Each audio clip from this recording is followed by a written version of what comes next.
Good afternoon, everybody. Thank you for attending. My name is Brian Osterloh, as opposed to Brian Rasha. Yeah. Because one of us isn't enough, clearly. I am the Director of Technology and Innovation for the City of Albuquerque. Let Brian introduce himself for this title. Yeah, so I'm a Internet of Things educator at CNM. I used to be work at a small little manufacturing company up in Rio Rancho that they talked about at lunchtime with a little bit of investment. Got a chance to retire from that career and pursue a passion in really educating our next generation workforce. And we'll talk about that today. So we're here as noted by the title of the session to talk about smart cities and to, I'm told I have to get a little closer. Smart cities and really to talk about ecosystems. There is nothing smart about a city that's doing everything on its own. So we have some great collaborations, and one of the prime collaborations in this arena is with Brian and his program. So one ABQ, One Smart City. Let's go somewhere bold. This is because I've got really smart people who come up with really cool slogans. But there's a key in this. Sorry. There's a key in this that it really is somewhere bold. There's a lot of marketing discussion out there called smart cities. What the heck is smart cities? Most of the money that's been spent on research and development in smart cities has been spent in the marketing departments. There's a lot of vaporware. There's a lot of vapor hardware. Really, I think of it this way: we have a ton of data. Every city has a ton of data. Each day, we're on the side of a street. We have a curb. We step off that curb, we look to the left, and there's a bus coming towards us. We are not yet smart. That's like having a lot of data. We are now informed. When we step back onto the curb so that we don't get hit by the bus because we realize there was that information had a consequence to it, that makes us smart. Even smarter is when we don't step off the curb until we look to the left and see if there's a bus coming our way. So, information technology data is nothing until we do something with it. We call it smart communities of the city of Albuquerque because smart communities really takes it more to a even more local level than 565,000 people. We don't do technology for technology's sake. I say that a lot. We do technology to help community conditions, to help run the city better. So with that, it's a community-based effort, a community-based solution. All right. Ooh, Hey. ooh. Wow. Hey, technology. I'm the IT guy. By the way, it may He's be that guy. obvious to everybody, but when it comes to IT, I got people. Teamwork. That works. Yes. Good. Yeah. Cool. Oh, Thanks. thank you. Yeah. And now he's one of our people. That's good. Okay. So again, going back, it's not technology for technology's sake. It's technology for community conditions. This means that we can do something in a portion of the community that we're not having to spend throughout the entire city because that condition doesn't exist throughout the entire city. It also means we can do models that are applicable in small parts of the city, other parts of the city, but also in, say, Roswell. And I think there's somebody here from Roswell. Excellent.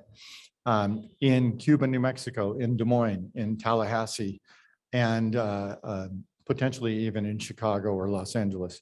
Albuquerque is in a sweet spot as far as population goes. We're about 32, 33, 34 in the nation in population. We aren't that far off actually of Denver. We are well below Denver size in terms of the metro, but as far as the city, we're not that far off. We're not that far off of Baltimore, likewise, as a city. So we are big enough to be credible to the really big kids. But if you get outside of Albuquerque, most people don't think of Albuquerque as a big city. So when you go to Des Moines or you go to Shreveport or to Logan, Utah, or cities like that, they look at Albuquerque and they can recognize themselves when they see us.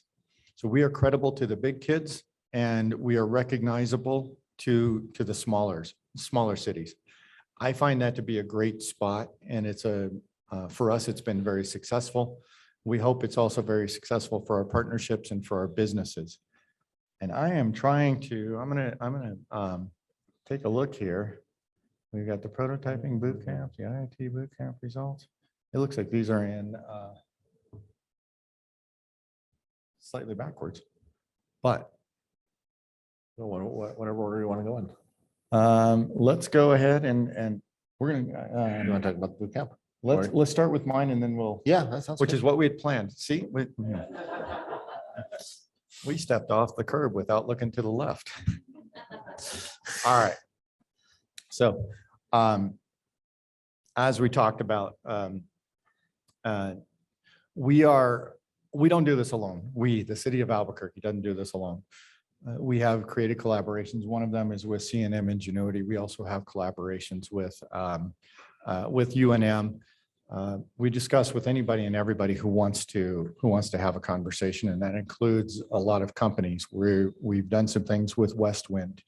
We have perspective components. Yep. Doing some work via C&M. It isn't an easy world, but it is a very enriching world going forward. And our genuine effort is to try and catalyze an ecosystem. So I'm going to take a chance and see. Yeah. Okay. You got an ecosystem? Yeah. Yeah. That ecosystem, at least out at Pinot Yards. So if you're familiar with Albuquerque, some of you who aren't from Albuquerque may not be, but if you're familiar with Albuquerque, at the intersection of Paseo del Norte and I-25, there is a Target and a Lowe's. Just south of that is a city facility called Pinot Yards. We have a lot of blue collar, fleet maintenance, park maintenance, some other types of functions are headquartered at that location. That location, if you look at the map on the slide, has a park in the middle of it. It has parking lot, it has streets, it has crosswalks, street lights, trees, buildings. It is, in essence, a very small mini city. When we first started some of our smart city efforts, we discovered very quickly we were having our own trouble trying to test some of our efforts, because we, like everybody else, had to wait 2 weeks to get a lane closure permit when we wanted to move a camera 2 centimeters to the left. I understand why that is, but it got frustrating very quickly. So we created the Pinot Yards Smart Cities, Smart Communities Proving Labs. And out there, we now have, the city has 32,000 streetlights. 10,000 of them are owned by P&M, 22,000 are owned by the city itself. They all have a certain type of light head now, and those are smart light heads. They have the capability of having nodes that can house sensors and collect and transmit data, and can also be controlled through those smart nodes. There are 16 streetlights that we outfitted at the Proving Labs with those light heads. We have the capability. We're working with C&M Ingenuity. We have provided the IoT bootcamp access to half of those, and they can have their students, if they have ideas on what to do with lighting, test those ideas, put sensors into those nodes, attach them, that kind of thing. We're using this as a proving lab for technology, but also for processes. So a number of things, and I'll go very quickly through this. I can geek out for about 23 days, and I think Brian can add on to that by at least another 23. So we're going to do it in about 3 minutes. Out there, we have those street lights. What might you do with street lights? Well, first and foremost, we can tell if they're off or on. That is very useful when you've got a mayor who can spot a street light that's out. When he's in Roswell, he can tell if there's a street light that's out at San Mateo and Central, and somehow it's my problem. So I can't afford to put them on all 32,000 street lights, but we put those nodes on some in key areas. But it also, again, allows us to control them. So we are testing, doing some things like bringing down the intensity of those lights. Why might we want to do that? Well, if the Twinkle Light Parade is going on Central and we don't want that drowned out by all of by the most intense lights along Central, we can bring down the intensity of those lights. Then we can bring them up one at a time. So when the last float from the Twinkle Light Parade goes by, we can raise the light right there. That does two things. It signals the parade is over for you, but it also makes it safer for you to navigate back to your car, to a restaurant, wherever it is you're going. We can do other things, like if there's a certain condition, we can maybe have one of those lights go up and down in sequence, not strobing, that's a bad idea, but just going slowly down, slowly up, and that could be a signal that there's a certain condition going on. We're working on what kind of conditions those might be, but what we hope is that we can then real time inform the public of something through that mechanism. We don't get a lot of hurricanes here in Albuquerque, but what the heck, we can also, much like a Christmas light string where it goes from one end to the other, we can do that with these lights. And if you contemplate what that might mean, if you're an evacuation protocol, they can do that in an area where they do get hurricanes. So you can guide people. Now, when everybody's taking all lanes of a two-way street, it's pretty clear which way you're going. But if you've got new people in the city, you've got visitors, whatever it is, that kind of a indicator can be very useful. Much like in airplanes, they've got the little strings of lights, those kinds of things. So we're just thinking of what are the different use cases we can have. We have the park out there as noted. We are looking at what can we do with that park? How can we test Wi-Fi capabilities for controllers, especially Wi-Fi capabilities for controllers at the far end of a park? We've got controllers at the beginning of a park, but what if we wanted to put more leak detectors, not just to know that there's a leak in the park, but there's a leak at that part of the park? Not a big deal when the park is 800 square feet, but when the park is the size of Bullhead, or the park is the size of Roosevelt, that gets fairly significant. So we can test those kinds of items. We have Wi-Fi we're trying to test out there. How do we, Wi-Fi is a lifeline in the pandemic. We've got Wi-Fi outside a number of city facilities, but it's also a quality of life and life enhancement aspect for parks. A grandparent wants to take their grandchild to the park to play, they can still have access, or a parent can do it. You can be online, whatever. So we're working on trying to test that out, understand what happens with the trees, what kind of considerations do we have to have. We can put cameras out there. We put the cameras for a number of purposes. About half of our calls to bus stops are down and out calls. So if we get a call to a bus stop and we've got, let's say it's not a park, but it's a bus stop, we can actually take a look and see what might be going on. Is it a down and out? About half the time those down and out calls get up and walk away before we get there. We can see that situation. So if they got up and walk away, we can make the decision of either diverting whatever resources were going there, or we've got an idea where they're going. We also then take that testing area and start to contemplate, okay, what are the privacy considerations we have to put into place here? Are we actually saving any video? How long do we save it? What do we do with that video? Parking, we've got a park, and I know I'm all over the place, sorry. We've got a parking lot out there. We're testing some parking solutions, especially through Brian's shop, to see what that looks like. We're doing this so that we can be ahead of the connected and autonomous vehicle revolution that's coming. I imagine in a few years, it'll be possible to reserve a parking spot. Let's imagine in Santa Fe. In center of Santa Fe, it's not going to make a difference. It's always crowded. but roughly, I think it is 30% of congestion in inner cities is people looking for a parking spot. If I could reserve a parking spot when I leave Albuquerque and it's a half mile away, as opposed to driving around to be 200 feet away, I'll pay for an extra hour of parking just to know I've got a parking spot in Santa Fe. And they may have increased our revenue a little bit on the outskirts of the downtown. So we're looking at those kinds of things.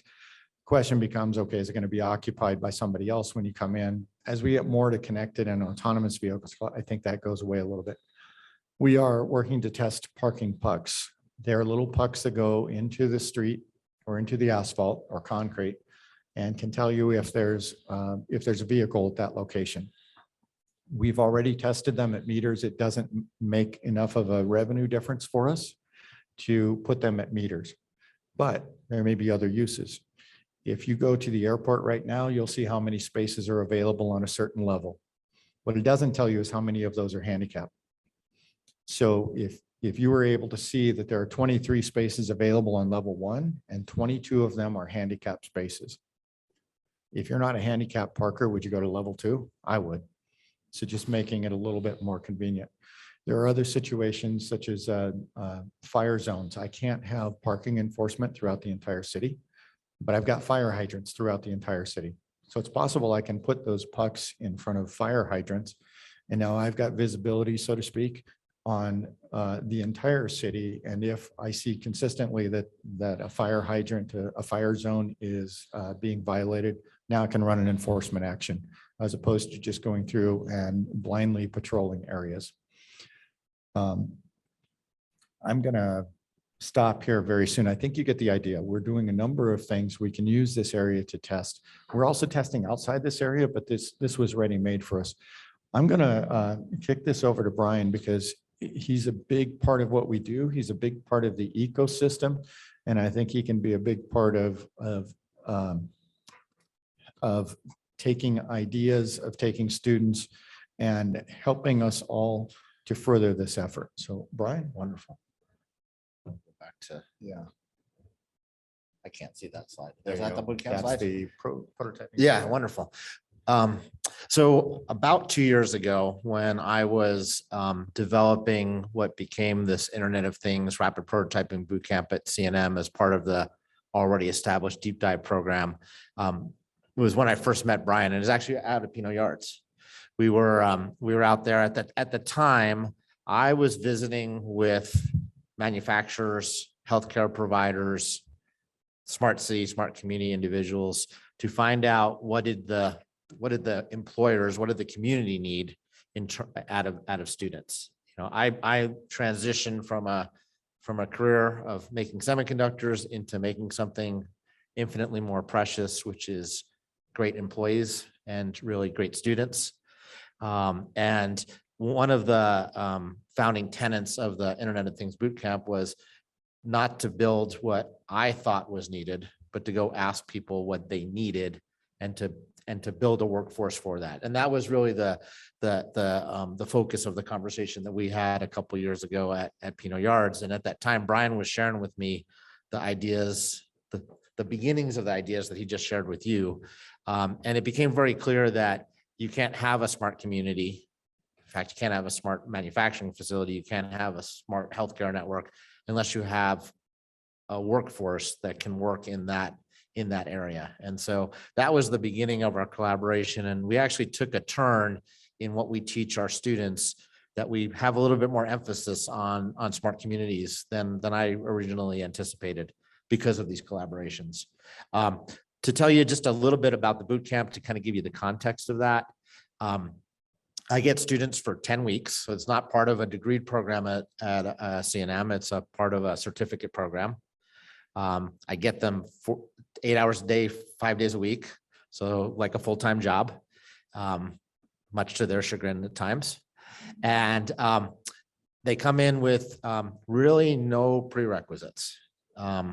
They've never programmed. Maybe they can use a mouse and use Windows or a Mac. The math is algebra, add, multiply, divide.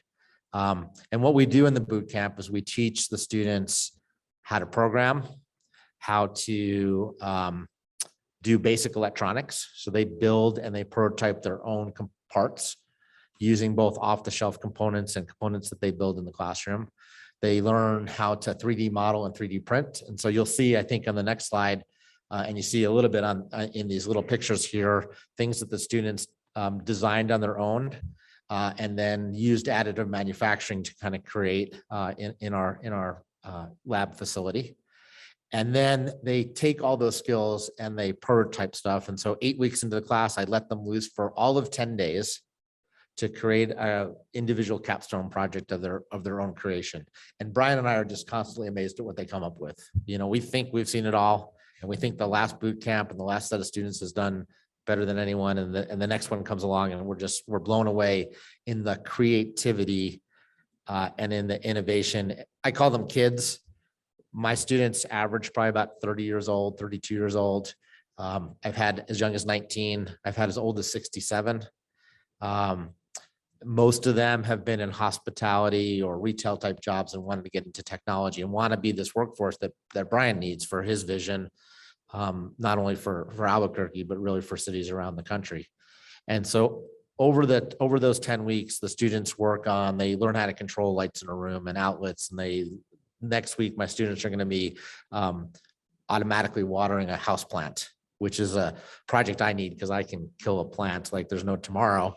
And so they learn how to measure the moisture in the soil. They generate water, signal to a pump water in, keep a nice consistent moisture signal there. I've had a plant alive for 2 years now, which is absolutely amazing, not because of me, but because of the technology my students create. But something like that then translates into what Brian talks about, the park up at Peanut Yards or maybe the botanical gardens. Is there a smarter way to do watering? Is there a smarter way to do conservation? Let's not overwater. Let's not underwater. Let's figure out how to really optimize what's going on. And the students are learning that, and then they're going off and doing careers in that. So I'm amazed at what they can do in 10 weeks of education. I was in school for 9 years. I didn't really do much after 9 years, but you know, in this generation of folks, and again, when I say kids, 19 to 67, really anyone that wants to learn and anyone really wants to figure out a way to use their innovation in a different way is just absolutely amazing. I'm gonna hopefully move the slide forward.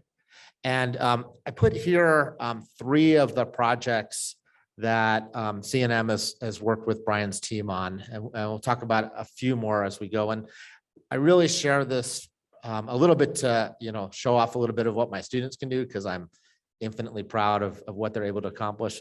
But more importantly is to give you a flavor of when you come together and start to collaborate and start to talk about what are needs, what are some of the ideas to address those needs, and you put that in front of a fertile group of students that are young people and old people and just innovators, and give them the tools to rapidly prototype and try things out. These are the things that come out of it.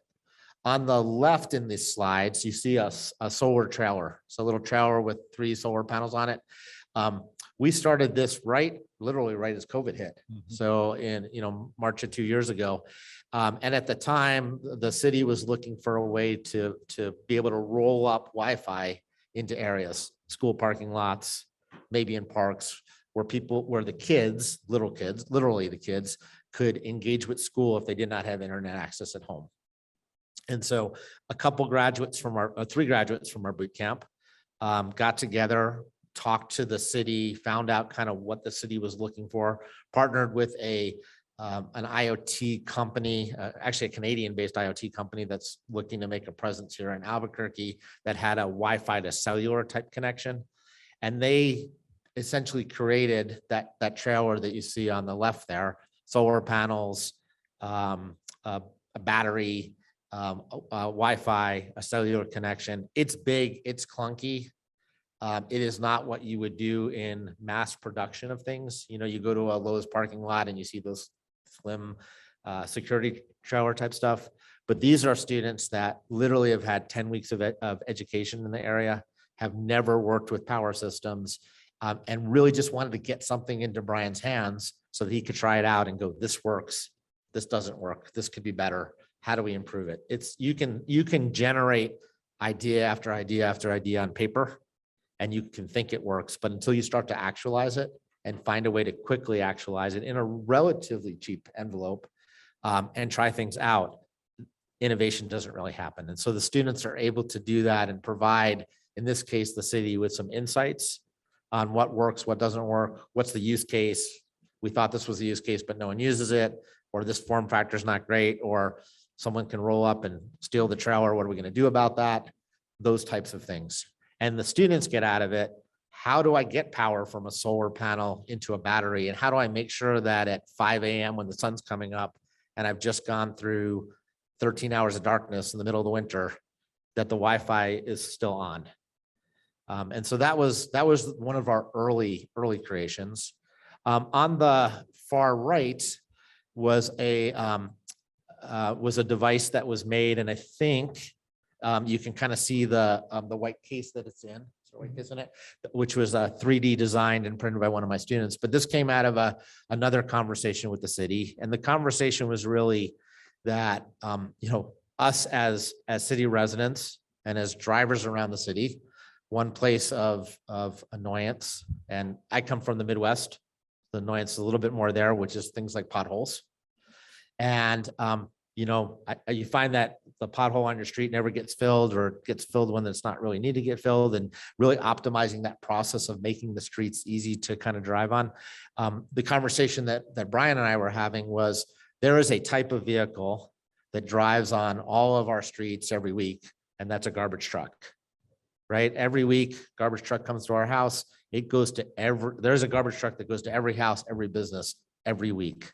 And if you could sensorize, get telemetry, get data off of those vehicles that are naturally driving every city street, and do something with that data, what a great kind of piggyback free data that you can get, that you can then make benefits to the city. And so a couple of our students took a small microcontroller, a little GPS unit, a battery pack, and an accelerometer that just measures essentially vibration, built a little form factor that you can put on the bumper of a vehicle, drive it around the city.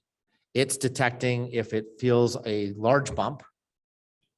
It will geotag that with the GPS unit, and then cellularly send that information to the city's IoT infrastructure.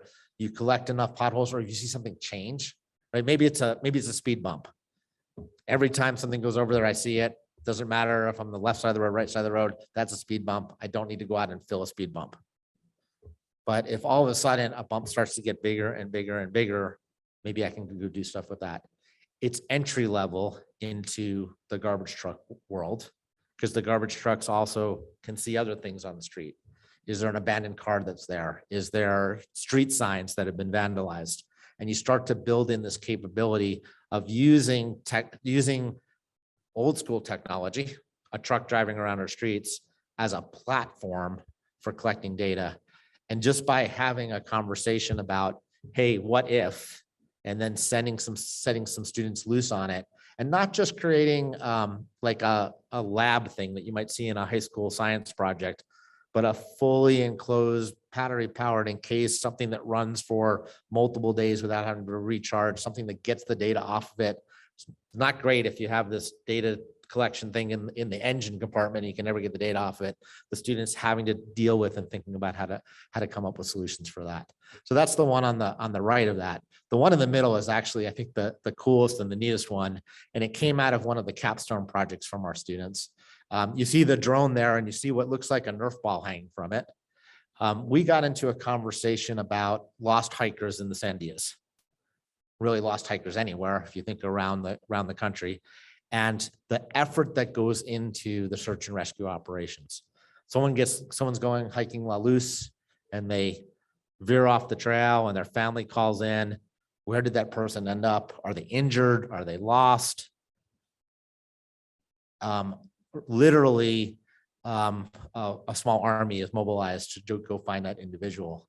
And while our mountains aren't huge, and you can see most of them probably outside this window here, there's lots of nooks and crannies and crevices and stuff like that. People find a way to get lost. And even more interestingly, once they get found, they find a way to get lost again. So if a helicopter sees someone and says, stay put, we know where you are, 90% of the time that person will wander off.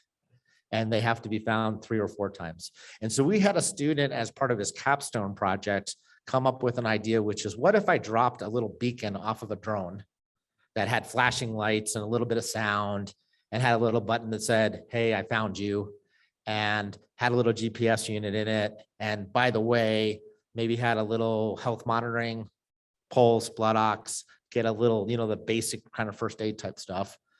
The student did in 10 days at our boot camp, just the beginnings of it. Brian came to the student presentations, as to lots of employers, which is really fabulous for the students to get that real feedback. And we decided to turn that into a project that we could go prototype. We borrowed a drone from our digital media boot camp, another one of our programs. They had a drone they used for filming stuff. We had to think about, this was actually probably the most interesting innovation in this whole project, was if you're going to drop something off a drone, how can you make it so it lands on the ground and doesn't break? And so the student Sage went over to Target, Walmart, some store, and bought a Nerf ball, cut it in half and hollowed it out and put the electronics inside of it, and then wrapped it in duct tape. Okay. And it's just, and we flew it for first responders from the city, from the county. They were just blown away by this idea that very quickly you can come up with something that in that form is maybe a little bit of a novelty, not super useful yet, because it connects via cellular and you get about 3 feet into the Sandias and you lose your cell phone signals, right? And it doesn't exactly carry all the things they want, a little Mylar blanket for when it gets cold, even in the summertime in the mountains, things like that. But we got great feedback from it, and we're literally today in the development of the phase 2 of this, based on the success of that project, the support of the city, and really more importantly, the feedback from first responders, and not feedback that was given to me or Brian, but that was given to our students. We very intentionally said, students, go interview our first responders, tell them what you're doing, have them poke holes in it, and come back. And so our plan is in January, we're going to fly the second version of this. It's a larger, slightly fancier drone, which gives us the capability of doing more payloads. The mission parameters are, the drone's going to go out with 5 to 10 little beacons and drop them in the vicinity of where we think the hiker is.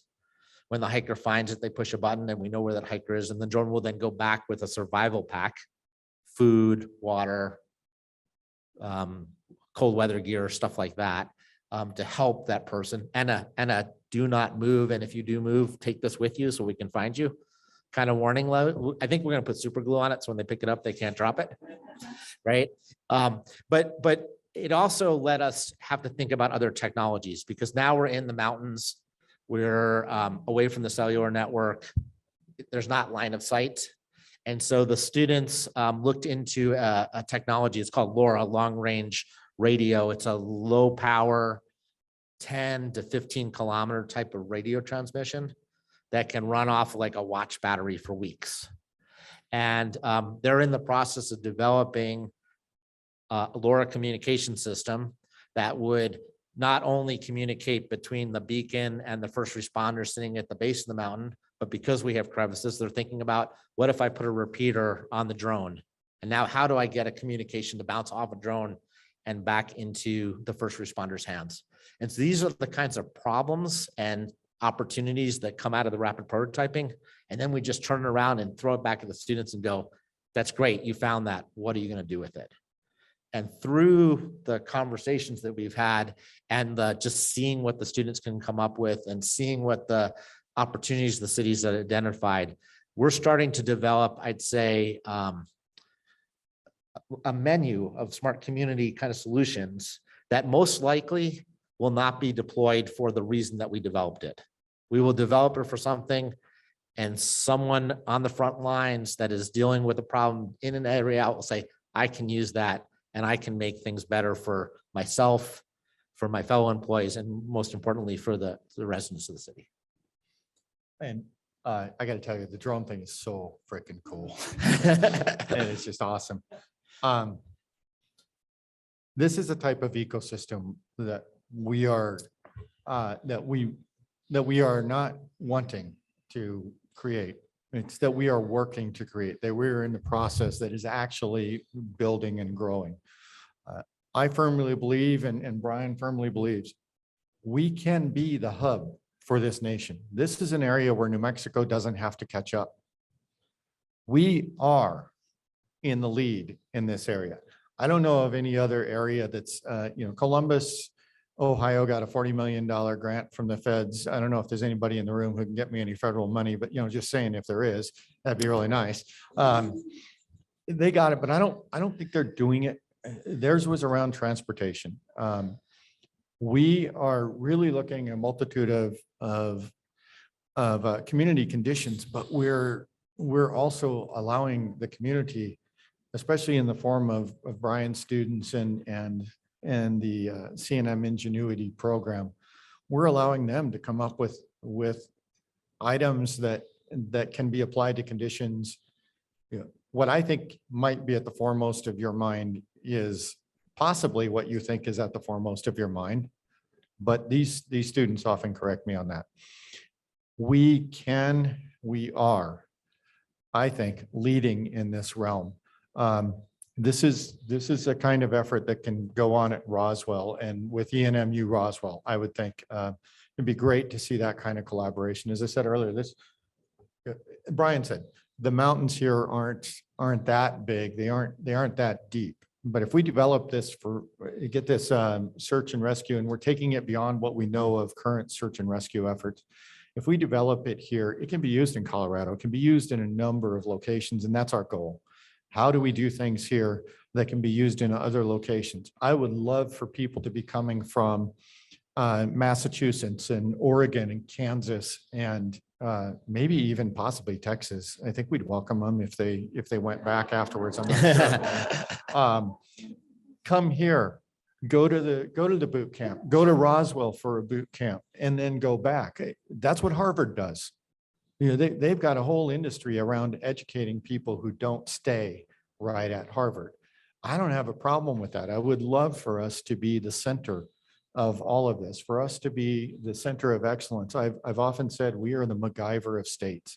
Well, we can take baling wire and bubble gum, and we could have built the Empire State Building with baling wire and bubble gum, because we are accustomed to doing the most we possibly can with what we have. And that's a tremendous asset. Brian takes that and runs with it. He allows his students to run with it. There's nothing so cool as talking to these students. It also gives me the opportunity to throw out some other things. I talked about privacy earlier. We've talked about sonic detection. Sonic detection is, it's listening device, right? In its base form. I don't want to hear what your conversation is. All of our ears are right now taking in a whole bunch of sounds, and we are filtering out most of what we don't want to hear. Well, when we build sonic devices, we have to do the same thing. If I'm listening for a crash at an intersection, for example, I have to have the crash filter out, just like I'm trying to filter out the applause over there. Yeah. I have to have a crash filter out and not keep anything that doesn't sound like the sonic signature of a crash. I get to tell his students that, and it's a thought that they maybe didn't have at the beginning of it. It impacts design. It doesn't halt them, and it doesn't have to be the immediate first step of what they do, but then future iterations, they know, okay, I have to find a way to filter that out. So it's a tremendous opportunity. I'm so pleased that Brian came out to Pinot Yards at one time and had the poor judgment to listen to me for about 2 hours. But Poor judgment, yeah. it's been a tremendous collaboration. It's one that we can replicate throughout. We work with a number of local companies, as I noted earlier, and several of them we've done through CNM. That's great. So given that there was clapping next door, we're probably getting near the end. Do we want to take questions? Yeah, probably.